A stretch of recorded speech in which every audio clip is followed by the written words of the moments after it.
आलापल्ली येथे रविवारी काँग्रेस पक्षाचा भव्य कार्यकर्ता व पदाधिकारी मेळावा संपन्न झाला। या मेळाव्याला राज्याचे विरोधी पक्षनेते विजय वडेट्टीवार हे प्रामुख्याने उपस्थित होते। यावेळी क्रीडा संकुल येथे भव्य असे सभामंडपात हजारो संख्येत 5000 तालुक्यातील जनता उपस्थित होती। या कार्यक्रमात विजय वडेट्टीवार यांनी भाषणातून अनेक नेत्यांवर टीका केली। यावेळी खासदार डॉक्टर नामदेव किरसान, अजय भाऊ कंकटवार, हनुमंत मडावी, बानय्या जंगम व पदाधिकारी कार्यकर्ते प्रामुख्याने उपस्थित होते। ही कार्यकर्त्यांची ताकद जी एकवटली ती ज्यावेळेस 2 मेळावे झाले तर कार्यकर्त्यांमध्ये असुरक्षितता होती।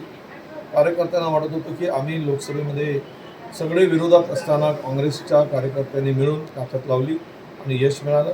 12,000ची लीड मिळाली। अशा स्थितीमध्ये ही जागा काँग्रेसला मिळावी अशी काँग्रेसच्या कार्यकर्त्याची लोकांची मागणी होती आणि त्यामुळे तो कार्यकर्त्यांचा मेळावा आयोजित केला होता।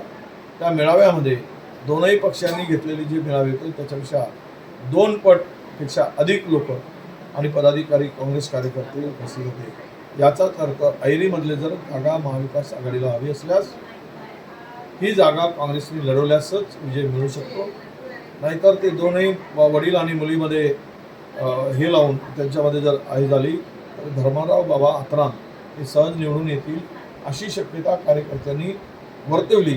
त्यामुळे ही जागेचा आग्रह धरून असे पवार साहेबांकडे विनंती करतात। भाऊ, बाबा आणि भाग्यश्री आत्राम हे दोघे म्हणून एक गेम करत असल्याचं तुम्ही भाषणात बोललो, काय बोललो? हे मी माझ्यापूर्वी अमरीशराव आत्राम यांनी सुद्धा हेच वक्तव्य केलं आणि जरी राष्ट्रवादी विभागली होती, सर्व पदाधिकारी कार्यकर्ते धर्मराजांच्या बाजूने, अशा स्थितीमध्ये ही जागा मागणं म्हणजे सत्तेचं पद किंवा आमदारकीचं पद घरात ठेवण्याचं षडयंत्र आहे असा जनतेमध्ये चर्चा आहे किंवा जनता ही चर्चा खुलेपणानं करते आहे। Shyam Bejanwar, star Maharashtra news, Gadchiroli.